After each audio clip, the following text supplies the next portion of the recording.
Evangelho que Lucas escreve, capítulo de número 3, e nós vamos ler alguns versículos. Desde já quero louvar a Deus pela oportunidade que o Senhor me concede. Não sou o pastor Rafael Pereira, mas eu acredito que eu tenho uma palavra de Deus para o seu coração. Quero louvar a Deus pela vida do pastor Freires, do pastor Valdir. Me recebeu também, mesmo não me conhecendo, e já sinto o carinho e o abraço da igreja Manancial. Que Deus abençoe a todos. Amém, Deus. Que Deus abençoe a exposição da sua palavra. O Evangelho que Lucas escreve, capítulo de número 3, versículo 21, quem encontrou, diga amém. Amém.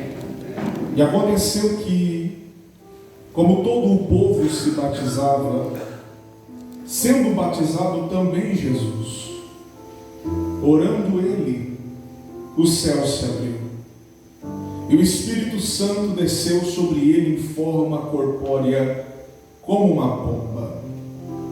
E ouviu-se uma voz do céu que dizia: Tu és o meu filho amado, e em ti eu tenho me agradado.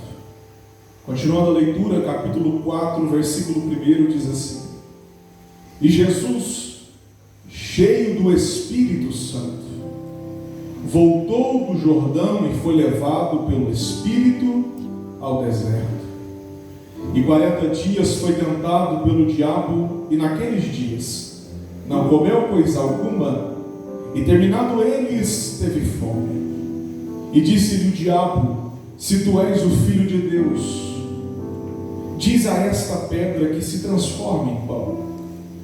E Jesus lhe respondeu, dizendo: Escrito está, que nem só de pão viverá o homem, mas de toda a palavra de Deus.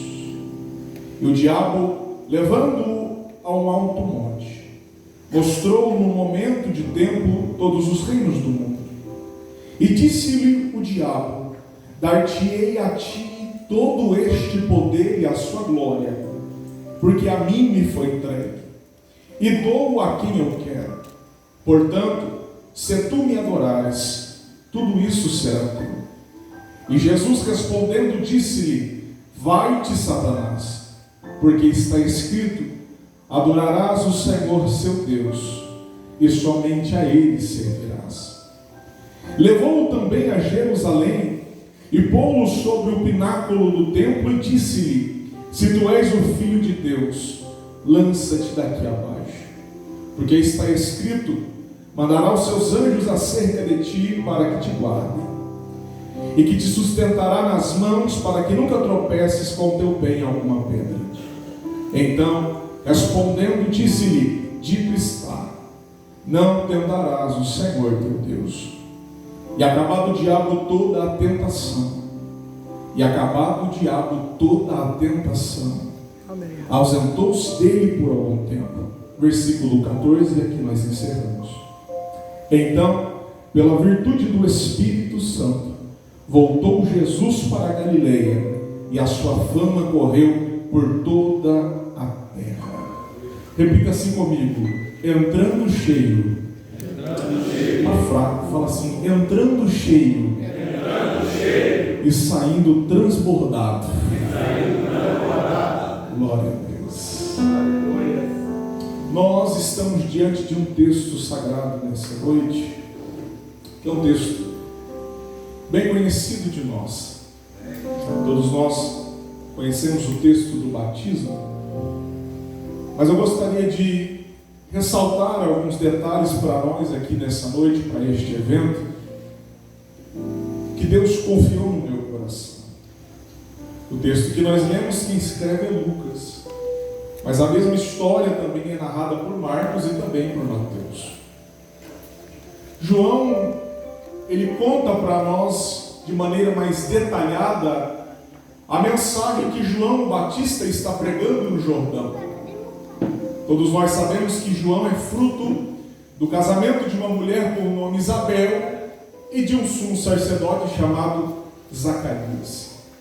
Isabel não podia gerar, mas Deus lhe deu um filho. O anjo aparece para Zacarias no templo e a mensagem que o anjo entrega a Zacarias é que ele seria pai de um varão. O nome é posto sobre a criança e o nome que ele escolhe é João. Ele escreve numa tábua porque ele fica mudo após duvidar do que Deus estava falando. E o nome daquela criança seria João. João cresce, João se desenvolve, e quando João cumpre o período de aprendizado e se forma, se torna maior de idade.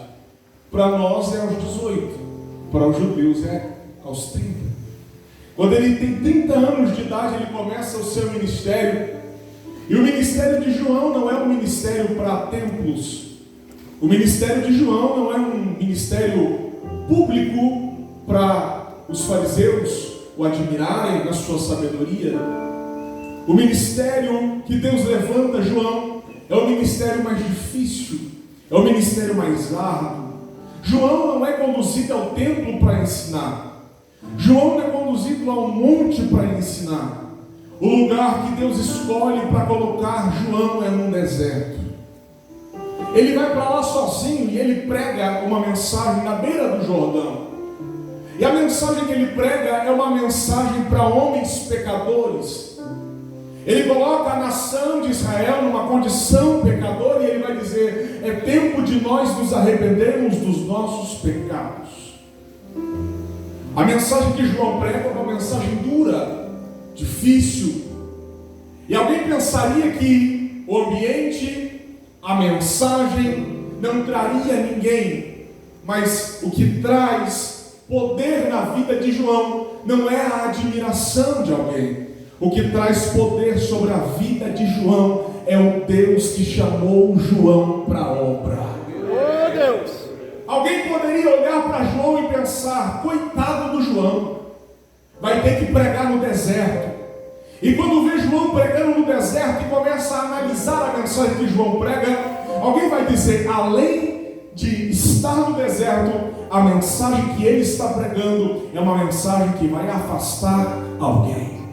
Porque a mensagem que Deus entrega para João não é uma mensagem fácil de ser pregada.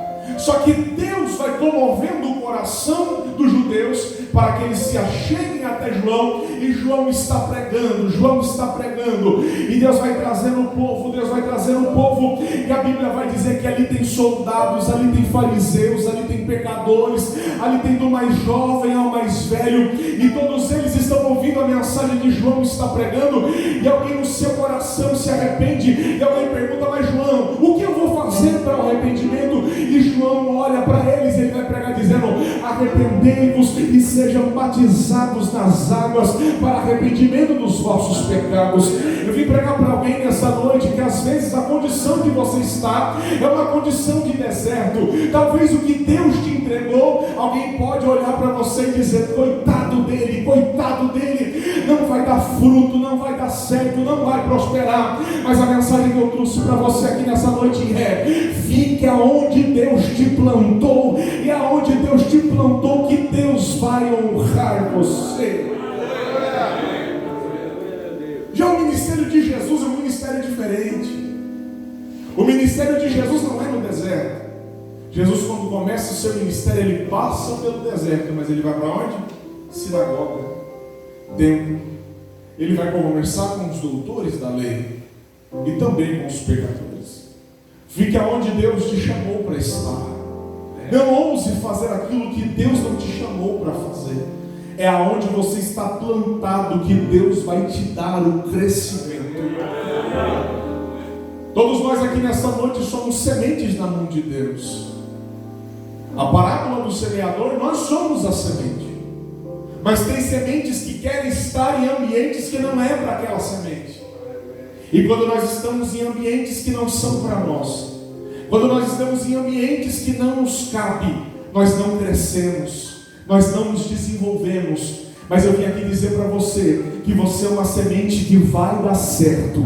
Você é uma semente que vai dar certo. Me ajude a pregar e pregue para mim aí do seu lado e diga para ele: você vai dar certo. Fique aonde Deus te colocou e você vai dar certo.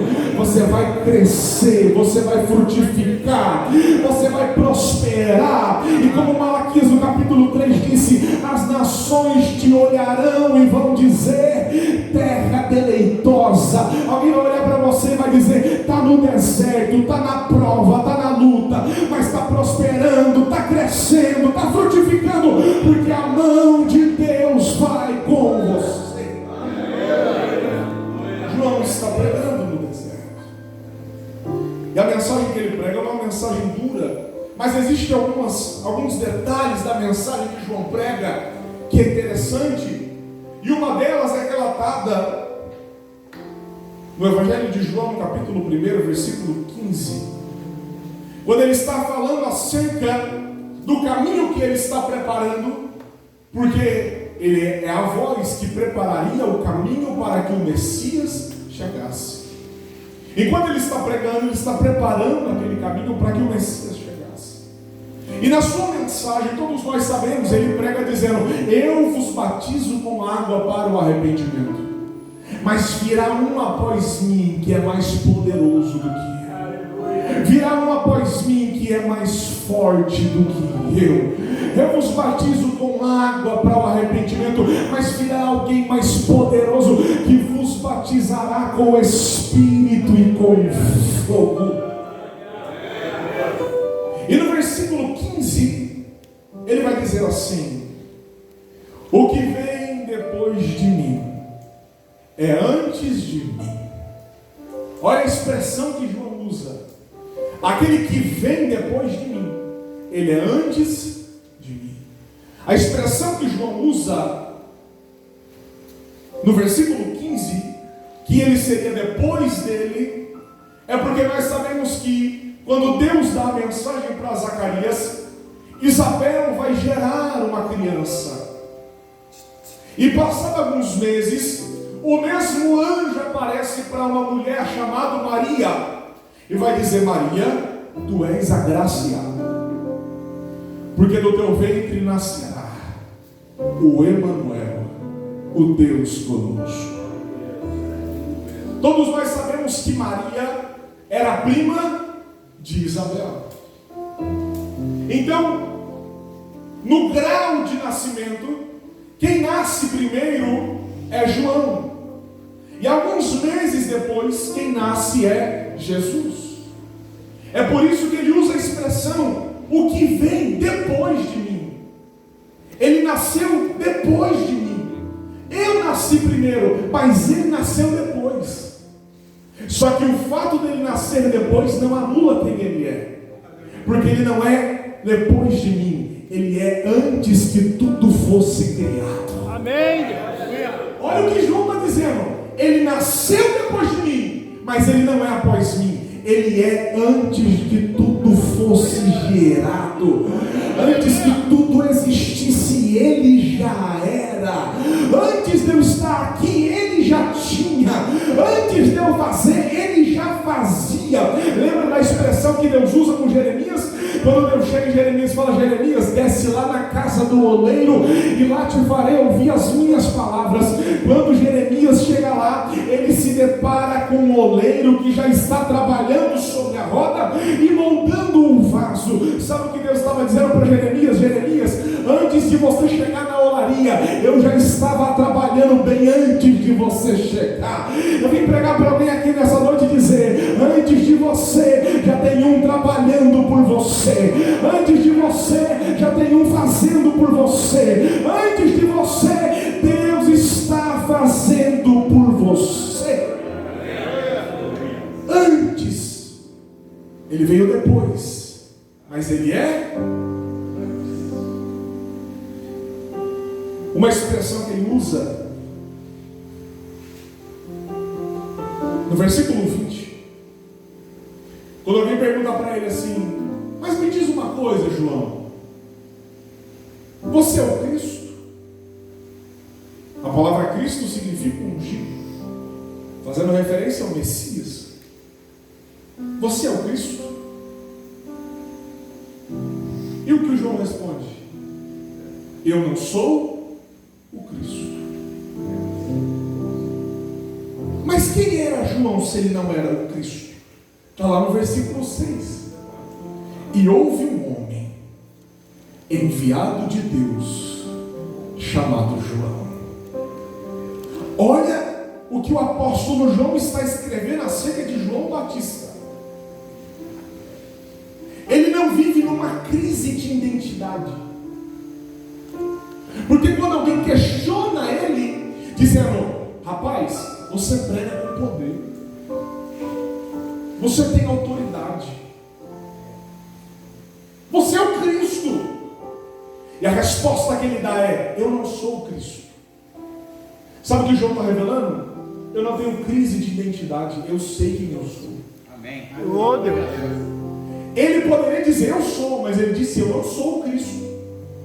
Mas o fato dele dizer que não era o Cristo não anula o que João, o apóstolo, escreveu no versículo 6.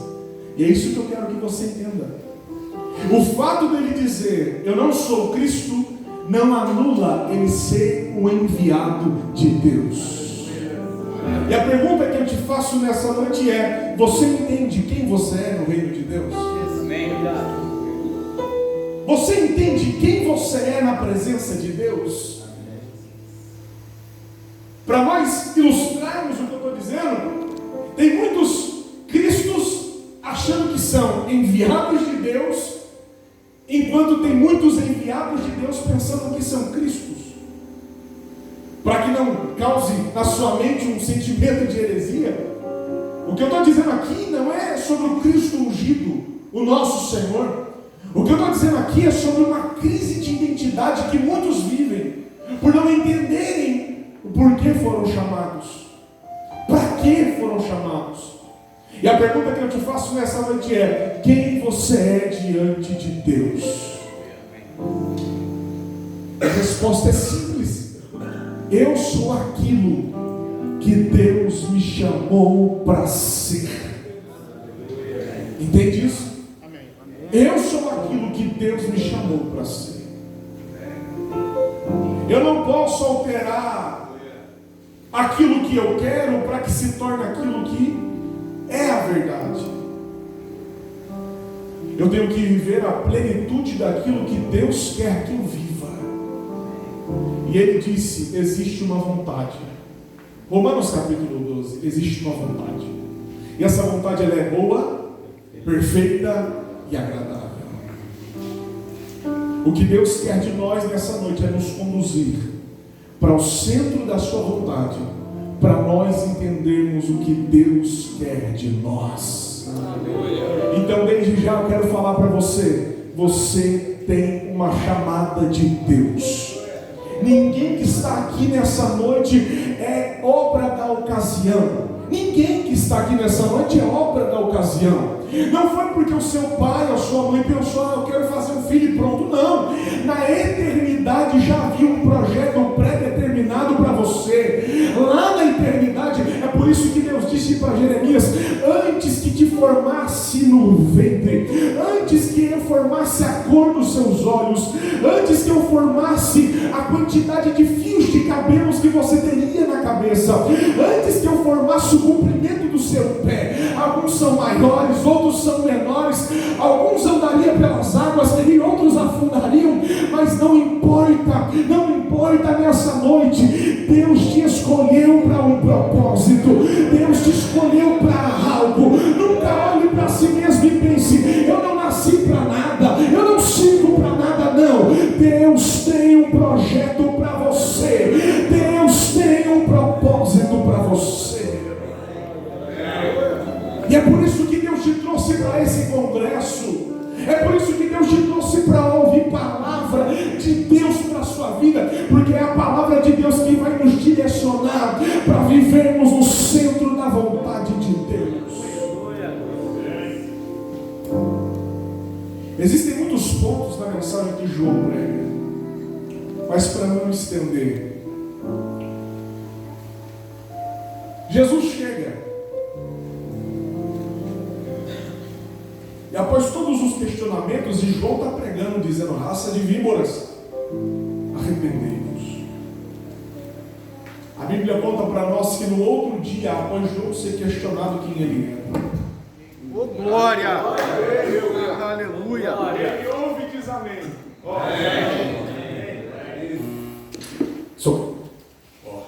Que forte. Quem me ouve, diga glória a Deus. Glória a Deus!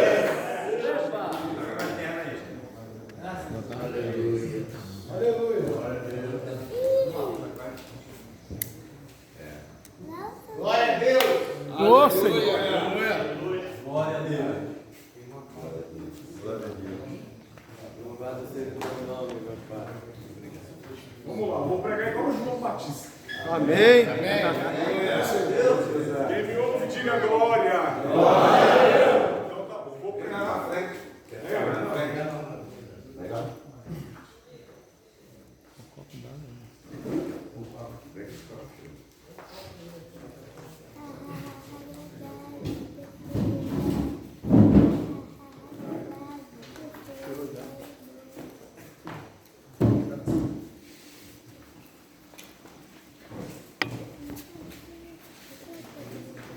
Preguei igual o João Batista. Sem microfone. Aí a gente vai combinando, viu? Eu vou falando e vocês vão dando glória, porque senão se falar. Vamos lá.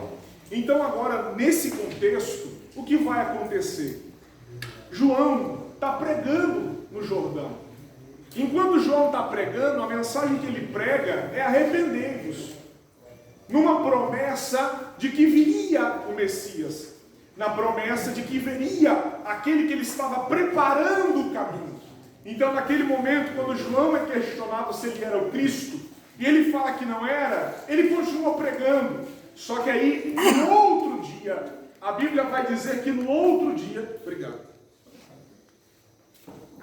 A Bíblia vai dizer que no outro dia, enquanto ele volta para o Jordão e ele está pregando, enquanto ele está pregando, a Bíblia vai dizer que um homem vai aparecer lá na fila do batismo. E o homem quem aparece é Jesus. E quando ele está pregando raça de víboras para a nação de Israel, no versículo de número 29, ele vai observar que na fila do batismo tem um homem. E esse homem não é um homem comum, não é um homem qualquer. Quando ele olha para aquele homem, ele está pregando e dizendo: vai vir um no meio de vós, que vós não conheceis, e ele virá, e vos batizará com Espírito, e ele vos batizará com fogo. Enquanto ele está pregando, um homem aparece na fila, e esse homem aparece, e ele muda a sua mensagem, e a mensagem que João vai pregar é: eis aí o Cordeiro de Deus. Tira o pecado do mundo. Ele muda a sua mensagem, porque agora quem está ali é Jesus, o Cordeiro de Deus. Ele entende que naquele ambiente já não era mais o João que estava pregando, naquele ambiente era o Cordeiro que tinha chegado, era o Cordeiro que estava no ambiente. E eu vim perguntar para você nessa noite: será que, como João, nós também sabemos identificar quando é o Cordeiro que está no ambiente? Aleluia! Porque a multidão estava ali para ouvir João pregar. A multidão estava ali para ver João falar. Enquanto João está falando, enquanto João está pregando, ele observa que um homem está na fila para ser batizado. Ele fala: eu não posso falar mais nada, eu não posso pregar mais nada, porque eis aí o Cordeiro de Deus, o cumprimento da palavra. E a pergunta que eu te faço nessa noite é: será que você já viu nessa noite que o Cordeiro está aqui? O Cordeiro está aqui. A presença de Deus está neste lugar. Esse é o ambiente que o Cordeiro está. E o ambiente que o Cordeiro está é o Cordeiro quem fala, é o Cordeiro quem faz, é o Cordeiro quem cura, é o Cordeiro quem transforma, é o Cordeiro que batiza, é o Cordeiro que levanta. No ambiente que o Cordeiro está, não é sobre a mensagem que João prega, mas é sobre o Cordeiro que está no ambiente. Entende isso? Entende essa verdade? O Cordeiro chegou. E quando o Cordeiro... Vou continuar, vocês voltam. E quando o cordeiro está lá, ele muda a mensagem, ele muda o contexto da mensagem. E agora a Bíblia vai dizer que naquele momento, quando Jesus se aproxima de João, João olha para ele e a mensagem que João prega para Jesus é: eu não sou digno nem de desatar a sandália dos seus pés. Eu não sou digno de desatar a sandália dos seus pés. Jesus olha para ele e vai falar assim: ei, é necessário que se cumpra a palavra, é necessário que se cumpra a escritura. E o que vai acontecer? Jesus se aproxima e Jesus é batizado nas águas. Aleluia. Agora um detalhe que eu quero pensar com você nessa noite é sobre aquele momento que ele é batizado. É naquele momento que ele desce nas águas, que ele recebe aquele momento se colocando na posição de pecador. Entenda, o batismo era para pecadores. E no momento que Jesus é batizado, Jesus está se condicionando à posição de um homem pecador. Entenda, nele não houve pecado, mas ele se fez pecado por nós. Nele não foi encontrado culpa alguma, mas ele se faz na posição de um pecador, para que ele pudesse cumprir a plenitude daquilo que Deus havia determinado. Oh, Deus. Ele se fez para que nós estivéssemos aqui nessa noite. Ele foi para que nós não precisássemos ir. Ele foi por nós. E quando ele é batizado, e é aqui que eu quero pensar conosco nessa noite.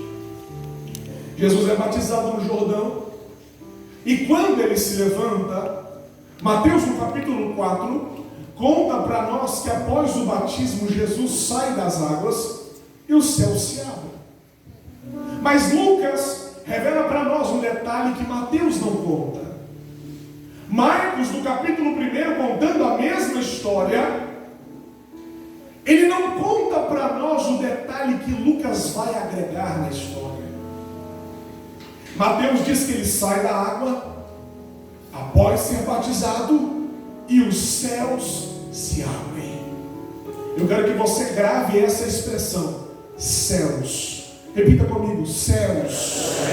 Céus.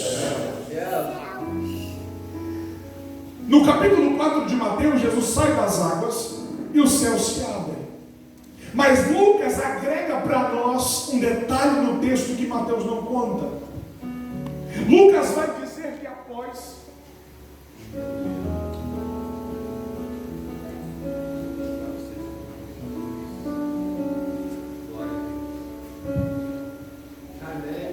hoje vai dar certo.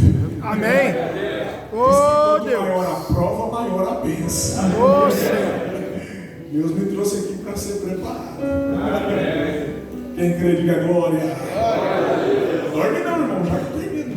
Dorme não, me dá 5 minutos que eu já termino. Oh, Senhor. O pastor falou dele, mas o senhor não. Tem que ir, entendeu? Amém. Pegando até funcionar. Lucas conta para nós que ele sai da água e os céus não se abrem de imediato. Quando ele sai da água do Jordão, a Bíblia vai dizer que Jesus vai para um lugar à parte. E quando Jesus vai para esse lugar à parte, a Bíblia fala que o propósito dele ir para esse lugar à parte é para fazer uma oração. João continua batizando, João continua pregando. Quando Jesus sai da água do batismo, ele vai para um lugar à parte para orar. E quando Jesus ora, os céus se abrem. Não existe outra chave que abra o céu a não ser a oração. Pregação não abre o céu, canções não abrem os céus, louvor não abre o céu. Mas existe uma chave que abre os céus, chamado oração. No Antigo Testamento, Elias orou e os céus se fecharam. E o mesmo Elias que orou e o céu fechou, foi o mesmo Elias que orou e os céus se abriram. Lembra quando ele chega em Acabe e ele vai dizer: segundo segundo a minha palavra, não choverá sobre Israel. O que acontece? O céu se fecha. Mas o dia que Deus precisou abrir o céu novamente, não foi Deus que fez o céu abrir, não, foi porque Elias foi para a oração e ele disse: Deus, eu fiz tudo conforme a tua palavra. E o que vai acontecer? Deus abre os céus e manda chuva sobre a terra. Eu vim dizer para você nessa noite: basta uma oração e os céus vão se abrir sobre você aqui nesse lugar. Existe só uma chave para os céus se abrirem, e a chave é a oração. Amém. A expressão que os evangelistas usam de céus é interessante, porque ele não está falando apenas de um céu. Ele coloca o céu na condição de plural. Ele está dizendo céus. Nós não encontramos referência na Bíblia de quarto ou quinto céu, mas nós encontramos a referência de um terceiro céu, aonde o próprio Paulo vai dizer: eu não sei se no corpo ou fora dele, eu sei que um homem foi ao terceiro céu e viu coisas inefáveis que não convém ao homem falar. Se existe uma estipulação de terceiro, então existem 3 céus. O primeiro céu que existe é o céu que nós chamamos de atmosfera. O primeiro céu é o céu que Deus cria. Em Gênesis capítulo 1, quando ele faz divisão entre a expansão, e ele coloca o nome de céu, é o céu que os pássaros voam, é o céu que as nuvens se formam, é o céu que você vê azul. Esse é o primeiro céu. O segundo céu que existe, o salmista revela no capítulo, no número 30 dos Salmos, que ele fala sobre as estrelas. Ele está falando de um céu galáctico. Ele está falando de um céu onde estão os planetas. Ele está falando de um céu onde estão as galáxias. Ele está falando de um céu longe da atmosfera. Mas existe um terceiro céu, os céus aonde Deus está. Existe um céu onde o trono de Deus está estabelecido. Existe um céu aonde Isaías no capítulo 6, quando entra dentro de um templo triste, cabisbaixo, no ano que morre o rei Uzias era parente dele, ele está triste, ele está de luto, ele está angustiado, mas o dia que ele entra no templo, mesmo cabisbaixo, triste, ele entra dentro do templo de Jerusalém, e quando ele chega lá, ele percebe que existe um ambiente diferente. O luto fica na porta, porque quando ele entra dentro do templo, ele vai dar uma olhadinha para o céu, e ele vai escrever dizendo: eu vi o Senhor assentado em um alto e sublime trono. Eu vi serafins que voavam e cantavam uns para os outros, dizendo: Ele é santo, Ele é santo, Ele é santo. Ele vai dizer: eu vi que a orla da sua vestimenta enchia o templo. Toda a terra está cheia da sua glória. Existe um céu onde Deus está. E quando Jesus ora, a expressão que Lucas usa é: os céus se abriram. Tem noção do poder que a oração causa? É Deus olhando para os céus do Espírito, dizendo: peraí, que Jesus está orando. Ele olha para o céu das galáxias, ele fala: dá licença, estrelas, tem alguém orando no Jordão. Ele olha para as nuvens e ele vai dizer: dá licença, tem alguém orando no Jordão. E quando ele chega no Jordão, Jesus está orando, e porque o céu se abriu, o Espírito vai descer, e Deus vai bradar dizendo: Ele é o meu filho amado.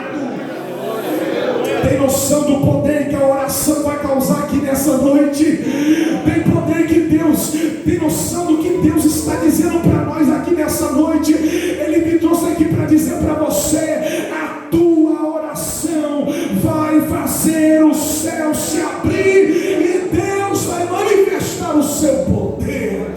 Quantos podem adorar a Jesus nessa noite? A tua oração tem poder nessa noite. A tua oração tem poder nessa noite. Os céus se abrem. E quando o céu se abre, o Espírito vai descer em forma de pomba. Assim como a pomba repousa sobre uma oliveira, assim foi o Espírito que desceu sobre a oliveira verdadeira. Ele desce, e o Pai lá do terceiro céu vai bradar dizendo: ei, esse é o meu filho, esse é o meu filho, esse é o meu filho. Lembra que eu disse para você de crise de identidade? Pois bem, você é filho de Deus. Amém. Aleluia. O Espírito Santo desce sobre Jesus. Deus vai bradar dizendo: ele é o meu filho. E ele vai dizer: nele eu tenho prazer. Agora me fala uma coisa. 3 verdades são reveladas no texto: a unção de Deus, a filiação de Deus e o contentamento de Deus. 3 coisas: a unção de Deus, a filiação e o contentamento. Jesus recebe a unção pelo Espírito, cumprindo Isaías 61, porque o Espírito do Senhor está sobre mim, porque Ele me ungiu. Aleluia. Porque Ele me ungiu. Primeiro, a unção de Deus está sobre Ele, a filiação está sobre Ele, porque é Deus quem olha para Ele e o chama de filho. Deus está contente com Ele, porque é Deus quem vai dizer: nele eu tenho contentamento. Pois bem, o que vale a unção? O que vale a filiação? O que vale o contentamento? Há quem pense que receber a unção, a filiação, receber a paternidade de Deus, receber o contentamento de Deus o levará para os altos montes. Há quem pense que o culto do Jordão o fará estar num nível mais elevado. Só que nós lemos: Jesus está cheio do Espírito Santo, Jesus é filho e Deus está contente com ele. E não é para o monte que Deus o leva. O Espírito Santo conduziu ao deserto. Deixa eu dizer uma coisa para você: a unção de Deus te levará ao deserto. Eu sei que é difícil de dar glória a Deus com isso. Eu sei que é difícil, mas eu preciso de falar isso. A unção de Deus te levará ao deserto. Mas ninguém entra no deserto sem ter a unção de Deus. A unção de Deus te levará ao deserto. Mas Deus não leva ninguém ao deserto sem antes dar unção para ele.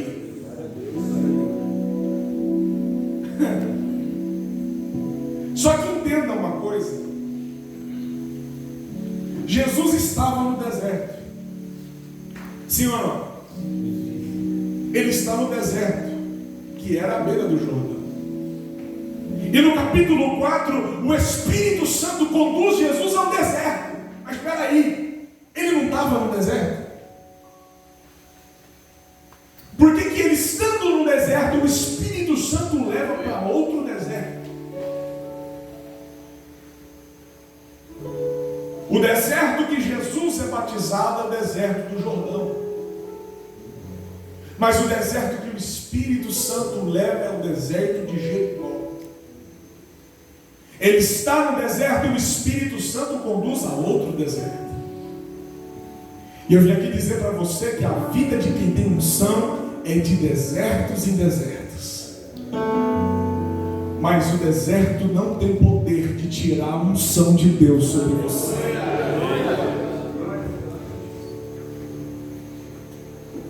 O deserto de Jericó é o deserto da tentação. Mas o deserto da Judeia é o deserto da unção. Antes de Deus te levar para o deserto da tentação, primeiro você passará pelo deserto da unção de Deus.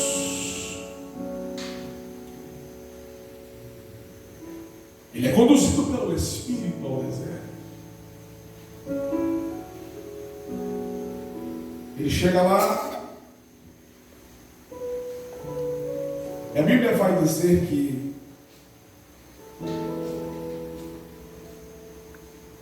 ele jejua 40 dias. E após os 40 dias ele tem fome.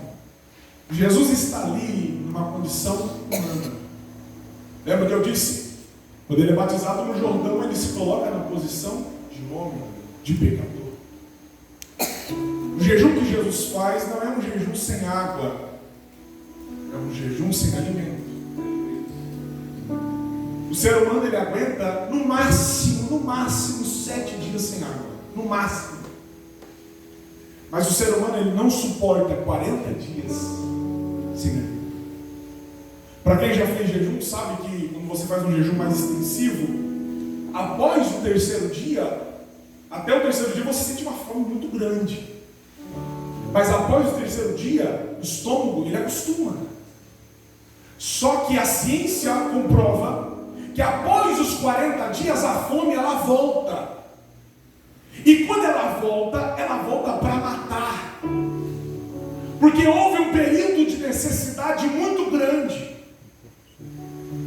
Então naquele momento, quando a expressão que Lucas usa é "e Jesus teve fome", é o ápice da sua necessidade. E quando ele sente fome, o tentador, Amém. o tentador se aproxima dele.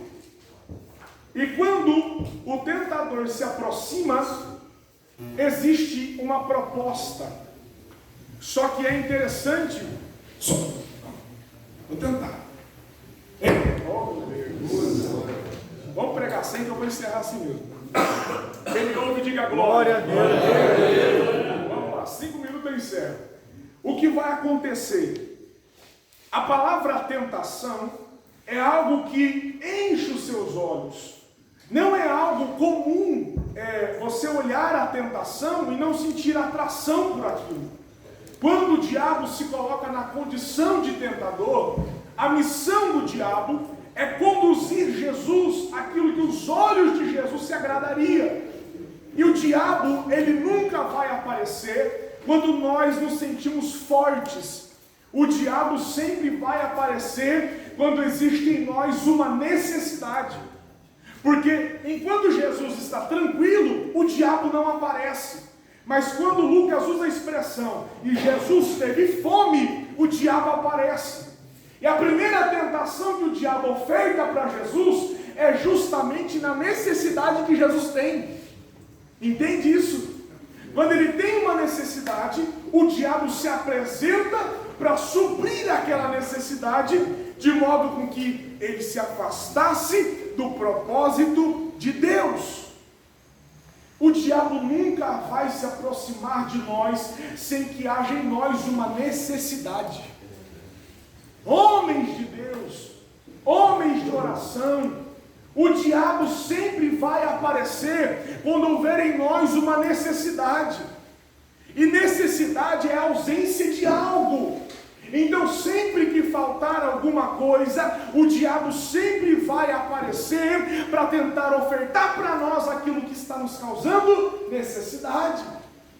E aplique na sua mente aí algumas necessidades. Às vezes você, como homem, tem as suas necessidades físicas, as suas necessidades humanas, as suas necessidades sexuais, e é no momento que você está necessitado, e você talvez incontrito com a esposa, incontrito com os filhos, não encontra algo dentro de casa, e é claro que é nesse momento que a tentação vai aparecer. É quando você espera algo nos filhos e não encontra, a tentação aparece. É quando você espera algo da esposa e ela não condiz com aquilo que você espera, muitas vezes por erro nosso, por não escutarmos, por não compreendermos, por não ter diálogo, por não tentar entender a esposa. Às vezes nós queremos algo, mas nós não somos recíprocos, nós não ouvimos, nós não correspondemos, e quando surge a necessidade, o que vai acontecer? O diabo sempre vai propor uma tentação. O diabo sempre vai propor uma tentação, algo que enche os nossos olhos. E quando Jesus sente fome, qual é a primeira tentação que o diabo oferta? Se tu és o Filho de Deus, pega essas pedras, transforma ela em pães, para provar que você é o Filho de Deus. E é interessante, porque quando o tentador se aproxima para tentar Jesus, ele oferta. Só que a expressão que o diabo vai usar é se tu és. Se tu és é condição de dúvida. Se tu és filho de Deus, se de fato você é o filho de Deus, porque a proposta do diabo é fazer com que Jesus seja ludibriado pelo que vê. Então, se o diabo, que a palavra em si, diabo é tentador, se aproxima para tentar Jesus, na lógica bíblica, o diabo está ali no intuito de honrar Jesus, aparentemente. O diabo é anjo de luz. Eu imagino o diabo se apresentando para Jesus como se fosse um anjo trazendo uma resposta. E esse anjo está olhando para Jesus e dizendo: olha, para comprovar que eu não errei o endereço, para comprovar que de fato eu vim na pessoa certa, para comprovar que eu estou diante da pessoa certa, o que ele vai falar? Se tu és o Filho de Deus, se de fato o endereço é esse, se o deserto é esse, se a pessoa a ser honrada é você, se tu és Filho de Deus, se de fato é você para ser honrado, pega as pedras e transforma em pães. O diabo coloca em xeque aquilo que Deus havia dito para Jesus.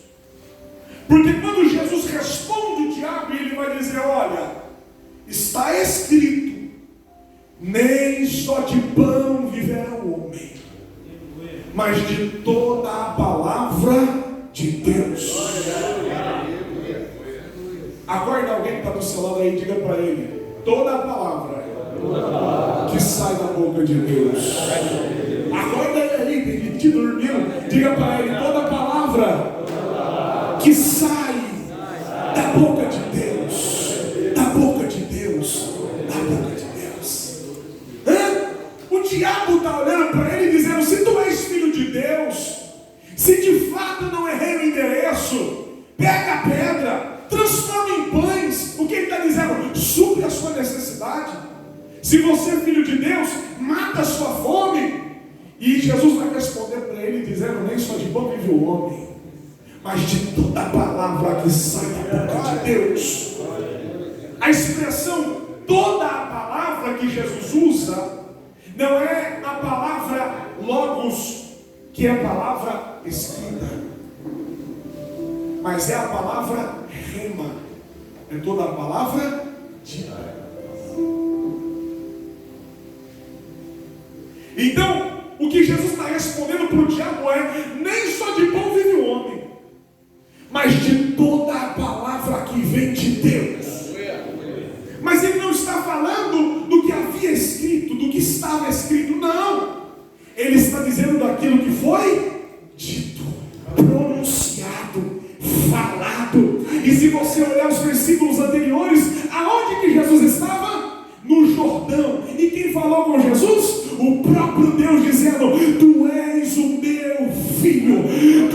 és o meu filho. Sabe o que Jesus está respondendo para o diabo? Nem só de pão vive o homem, mas é o seguinte, Satanás, no Jordão eu acabei de ouvir que eu sou filho, então se eu sou filho, eu não preciso provar nada para ninguém, eu não preciso falar quem eu sou, porque no Jordão eu ouvi que eu sou o Filho de Deus. Você não precisa provar quem você é para ninguém. Alguém vai olhar para você e vai dizer: se tu é crente, faz isso, se é crente, faz aquilo, mas a resposta é única. Aquilo que eu estou ouvindo aqui no Jordão é para eu levar para o deserto, e o diabo vai ser envergonhado, porque aquilo que eu trouxe do Jordão não vai alterar no deserto. Entende? Que esse congresso, que este momento nesse sítio é o Jordão de Deus. Aqui é o Jordão de Deus. Aqui é o lugar onde você vai orar. Aqui é o lugar onde o João vai identificar o Cordeiro. Aqui é o ambiente onde os céus vão se abrir. Aqui é o ambiente onde o Espírito Santo vai te encher. Aqui é um ambiente onde o Pai vai bradar dizendo: Ele é o meu filho, Ele é o meu filho, Ele é o meu filho. É aqui no Jordão. E quando chegar lá no deserto do seu trabalho, quando chegar no deserto da faculdade, quando chegar no deserto da sua família, é lá que o diabo vai te tentar, é lá que ele vai colocar em xeque, é lá que ele vai olhar para você e vai dizer: mas você não viu o pastor Rafael pregando? Você não ouviu aquele irmãozinho que acabava a luz toda hora tentando pregar? Você não ouviu o que ele pregou, não? É isso que ele vai tentar fazer, colocar em xeque tudo aquilo que você está ouvindo aqui. Mas eu vim dizer para você, a unção de Deus que Deus está derramando sobre vocês não vai ser alterada pelo deserto. Não vai. A unção que Deus está liberando sobre vocês é para quando chegar no deserto, o diabo ficar envergonhado, porque o que Deus disse aqui para você vai se cumprir lá no seu deserto.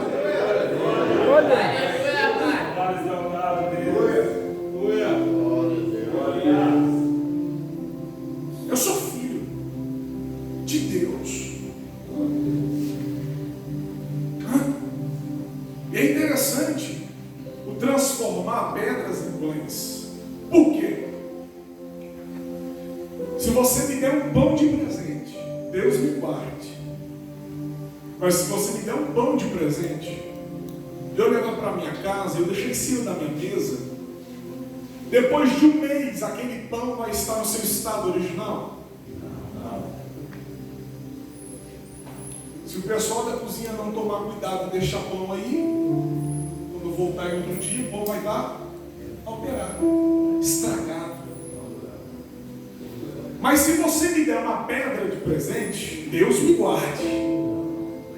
Mas se você me der uma pedra de presente e eu levar para minha casa, qualquer lugar que eu colocar aquela pedra, o tempo pode passar. Quando eu voltar para ver a pedra, ela vai estar como? A proposta do diabo é simples.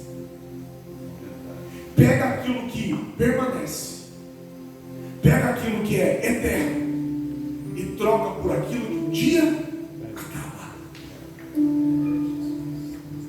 Pega a pedra e transforma em pão.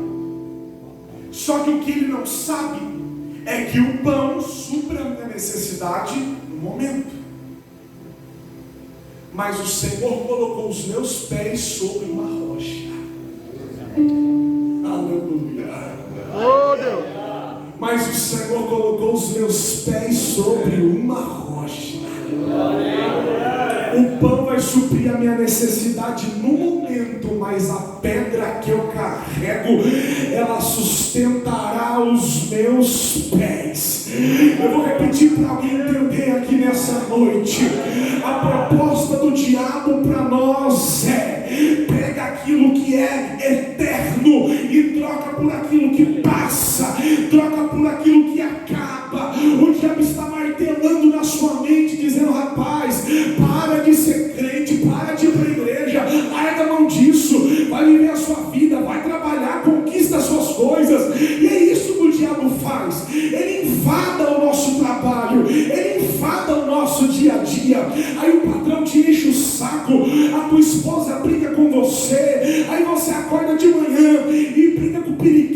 papagaio, o rato briga com o gato briga com o cachorro vem e late para você, e você fica bravo. É o diabo dizendo assim: troca, pega o pão, larga a pedra. Mas Deus me trouxe aqui para dizer para você: a pedra permanece, mas o pão acaba. Mas quem permanece com a pedra, Deus vai suprir toda a sua necessidade. Então pega tudo para você e guarda na tábua do seu coração. Leva para casa, não coloca num bolso furado, não. Retém para você, escreve no coração, porque quando você chegar lá, tudo que eu estou pregando, ele vai tentar, ele vai lutar, ele vai tentar, mas ele vai perceber que você não está firmado na areia, você está firmado numa rocha que é inabalável. Permanece.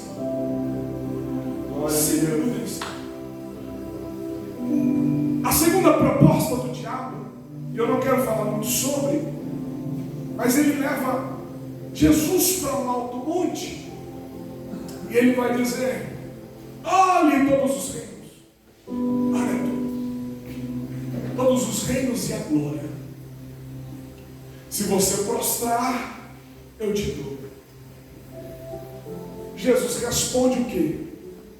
Somente a Deus adorarás, e somente a Ele servirás. Aleluia.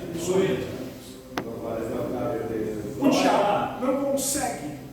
Ele pega Jesus e o transporta para o pináculo do templo, a parte mais alta.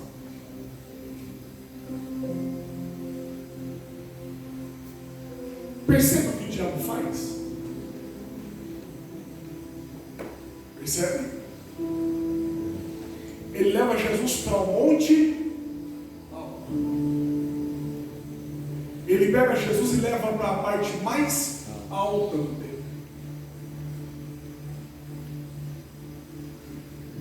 Só que é interessante, porque o mesmo diabo que leva Jesus para o alto é o mesmo diabo que olha para ele e fala: se lança daqui. Se lança daqui. O que tem de gente subindo com o conselho do diabo e se esquecendo da voz do deserto. Tem gente que prefere subir e ouvir os conselhos que o diabo dá do que ficar com a voz que falou com ele no Jordão. Mas é só uma promoção, é só uma vez, é só uma mensagem, é só um momento. E o que o diabo quer fazer é te levar para cima. Faz mesmo, é isso mesmo. E o que tem de gente ouvindo o conselho do diabo para crescer, o que tem de gente ouvindo o conselho do diabo para poder subir, e pessoas se esquecendo dos conselhos que Deus disse no Jordão. Mas eu vim dizer para você nessa noite que é melhor ficar com a voz de Deus no deserto do que subir ouvindo os conselhos do diabo. Eu vou repetir para você dar glória a Deus e acordar de vez. É melhor ficar no deserto ouvindo a voz de Deus do que subir ouvindo os conselhos do diabo. É melhor ficar no deserto com a unção de Deus do que subir recebendo o poder do diabo. Eu vou repetir isso aqui porque eu até arrepiei falando. É melhor ficar no deserto com a unção de Deus do que subir com o poder e a glória que o diabo está oferecendo. Permanece com aquilo que Deus te entregou. Permanece com a unção que Deus liberou. E quando isso acontecer, o deserto, o diabo, a tentação não vai alterar o que Deus preparou para você.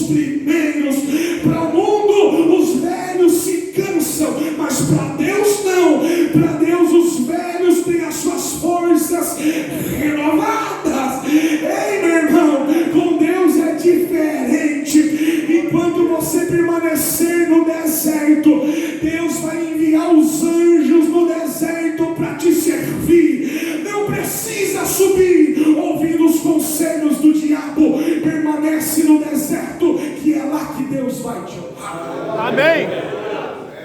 Quantos acreditam nessa palavra? Diga glória a Deus. E aí, eu vou encerrar aqui. Pode ficar de pé já, para a gente orar.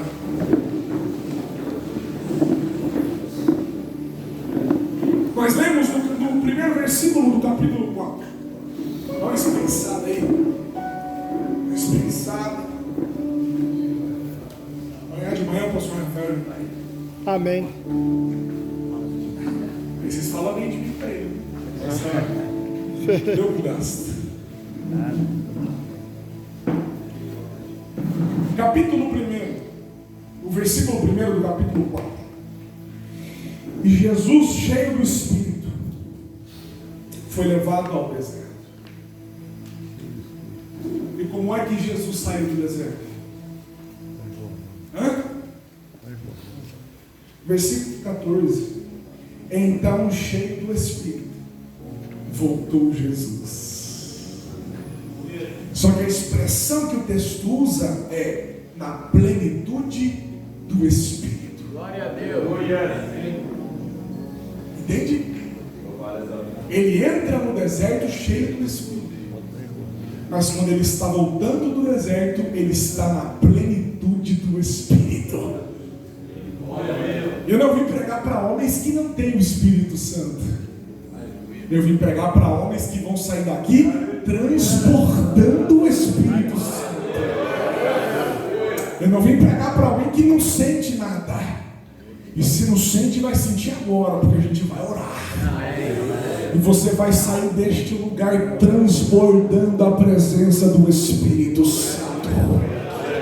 Eu estou pregando para alguém que o diabo vai ter que mudar de calçada, porque a unção de Deus vai sobre a sua cabeça.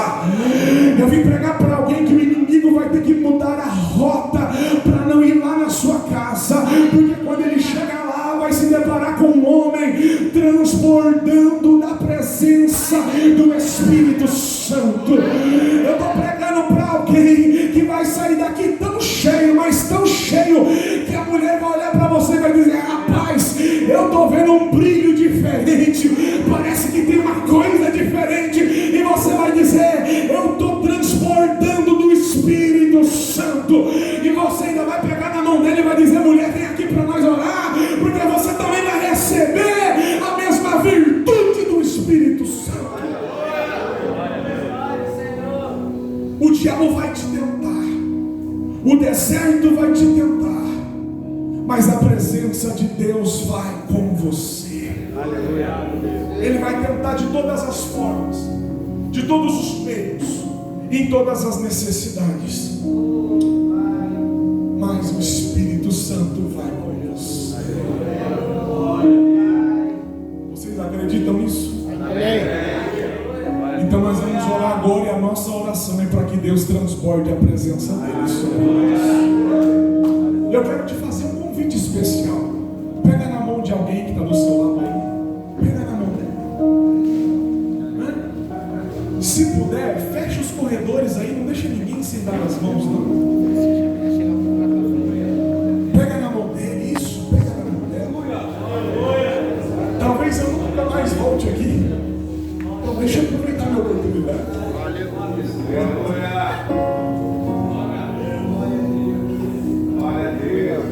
Diz que quando o pastor Freitas não gosta, não volta aí para mais. Mas ele vai ter misericórdia de mim. Oh, Deus. De mão dada com ele, de mão dada. Você vai orar e você vai falar assim: irmão, essa oração você não vai pedir nada para você. Nada. Você vai orar e vai falar assim: Senhor, enche ele aqui, ó. Transborda ele aqui. Toca nele, enche ele. E se você já está transbordando, você vai compartilhar da presença do Espírito Santo sobre alguém. A expressão transbordar, sabe o que significa? vazar pelas laterais. Sabia disso? A palavra transbordar é vazar pelas laterais. Então alguém aqui vai começar a transbordar ao ponto de alguém da esquerda e da direita começar a receber aquilo que Deus está te entregando aqui nessa noite. Então, de olhos fechados, segura bem firme a mão dele aí agora, e nós vamos orar nessa noite. A oração é: Senhor, usa ele, usa ela. Senhor, derrama unção, derrama graça. Não espere eu orar, não. Comece a orar aí no seu lugar. Comece a orar, comece a orar, comece a orar e diga a Deus: enche ele do teu Espírito.